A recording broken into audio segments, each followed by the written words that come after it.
Hi, I'm Tootie Wilson for Tootylicious, which you can find online. Today I'm going to teach you how to make a tea using fenugreek seeds. Let's get started. Okay, so I'm going to teach you how to make a fenugreek tea using whole fenugreek seeds and some crushed fenugreek, which I have here. So this is about 1.5 tablespoons.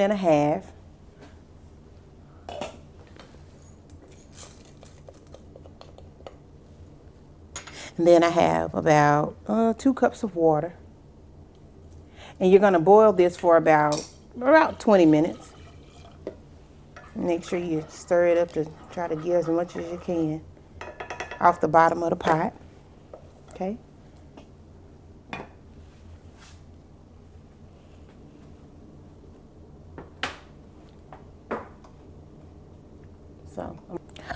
So here's our tea.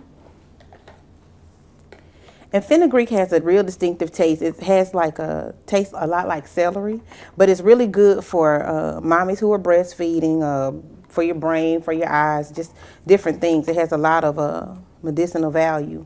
So what I'm going to do is I'm going to sit this strainer over this cup because the seeds are in the bottom of the tea and it'll catch everything. So you just have all tea left. And you can use you can sweeten it like you do any other tea with sugar, brown sugar, agave, honey, milk, or however you like your tea. You can do the same thing with this one because it has a very distinct taste, but if you want to try to drink it for health reasons, then you may have to doctor it up to make it worth your time.